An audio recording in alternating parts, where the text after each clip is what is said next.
Assalamualaikum warahmatullahi wabarakatuh.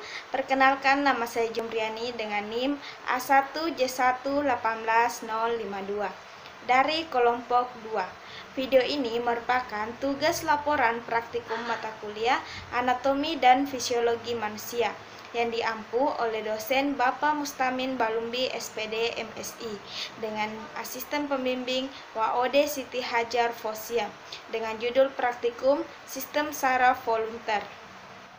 Dalam video ini saya akan menjelaskan tentang pengertian sistem saraf, fungsi sistem saraf, struktur sistem saraf, dan jenis-jenis sistem saraf kranial.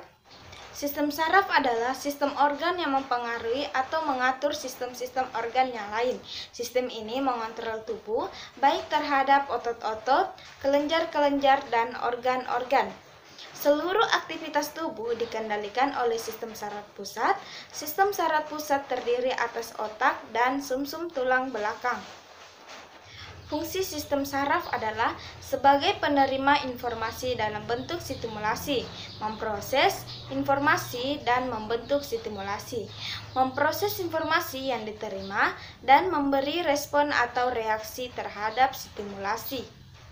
Kemudian, struktur sistem saraf.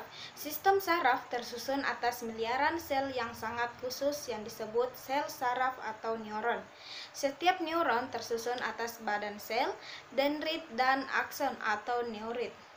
Badan sel merupakan bagian sel saraf yang mengandung nukleus dan tersusun pula sitoplasma. Kemudian dendrit memiliki struktur yang bercabang-cabang dengan berbagai bentuk dan ukuran.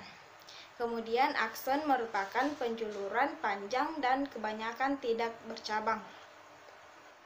Jenis-jenis sistem saraf kranial, nervus cranialis atau saraf cranialis atau nervis cranialis adalah saraf-saraf yang keluar langsung dari otak dan batang otak. Pada manusia terdapat 12 pasang nervus cranialis, yaitu yang pertama yaitu olfaktori. Saraf olfaktori ialah berperan dalam penciuman atau penghidu. Saraf tersebut mengirim informasi dari hidung ke otak terkait bau yang ada di sekitar, terletak di formanin penciuman. Kemudian yang kedua yaitu optik. Saraf optik masuk ke dalam saraf kranial yang berperan dalam sensori. Hal ini karena saraf optik mengirim sinyal visual dari retina mata ke otak, sehingga kita bisa mengenali objek. Yang ketiga yaitu okulomotor. Saraf okumulator memiliki dua fungsi motorik, yaitu mengontrol fungsi otot serta respon pupil di mata. Saraf inilah yang mengatur 4 dari total 6 otot yang ada di sekitar mata Anda. Otot-otot tersebut akan membantu mata Anda bergerak dan fokus terhadap objek tertentu. Saraf okulomotor juga membantu mengontrol ukuran pupil sebagai respon terhadap cahaya yang diterima mata. Kemudian yang keempat yaitu troklear. Saraf troklear mengontrol otot oblik superior yang berperan dalam pergerakan bola mata. Kemudian yang kelima yaitu trigeminial. Saraf trigeminial adalah saraf kranial terbesar dan memegang kedua fungsi, motorik maupun sensorik. Contohnya menerima sensasi dari wajah dan menginervasi otot saat penggunaannya. Yang keenam yaitu abdusen. Saraf abdusen bertugas untuk mengatur pergerakan otot yang disebut otot rectus lateral. Otot ini berfungsi berhubungan dengan pergerakan mata. Ia menjadi salah satu otot yang berperan saat mata melotot atau melirik, terletak di celah orbital superior. Yang ketujuh yaitu fasialis. Saraf fasial juga memiliki fungsi motorik dan sensorik, seperti menyediakan persarafan motorik untuk otot ekspresi wajah. Perut posterior digastrik otot, otot styloid, dan otot stapedius juga menerima rasa khusus dari anterior lidah dan menyediakan skretomotorik nervasi dan kelenjar ludah atau kecuali protis dan kelenjar air mata.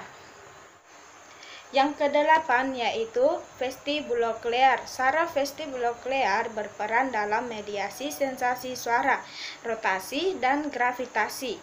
Penting untuk keseimbangan dan gerakan. Lebih khusus lagi, vestibular cabang membawa impuls untuk keseimbangan dan kolek cabang membawa impuls untuk pendengaran. Terletak di internal kanan akustik. Yang kesembilan yaitu glossopharyngeal. Saraf glossopharyngeal berperan dalam fungsi motorik dan sensorik. Saraf ini terlibat bersama dengan vagus, saraf di refleks muntah. Kemudian yang ke-10 yaitu vagus. Saraf vagus memiliki berbagai fungsi, mulai dari dalam hal fungsi motorik, sensorik, hingga parasimpatik. Bagian sensorik dapat saraf ini berperan merangsang sensasi dari telinga bagian luar, tenggorokan, jantung, dan organ-organ yang terdapat di perut. Kemudian bagian motorik saraf ini berperan mendukung pergerakan tenggorokan dan langit-langit mulut bagian lunak. Kemudian bagian parasimpatik. Saraf ini berperan dalam mengatur detak jantung dan mempersarafi otot halus dan seluruh pernafasan, paru-paru, dan seluruh pencernaan. Kemudian yang ke-11 yaitu axerius. Saraf ini berfungsi mengontrol otot leher dan otot trapezius, yakni otot yang menyusun struktur punggung manusia. Kemudian yang ke-12 yaitu hipoglosus. Saraf ini berperan dalam persarafan motorik dan mengatur pergerakan lidah. Demikianlah penjelasan mengenai sistem saraf volunter. Lebih dan kurangnya mohon dimaafkan, dan saya akhiri dengan ucapan wabillahi taufik wa hidayah. Wassalamualaikum warahmatullahi wabarakatuh.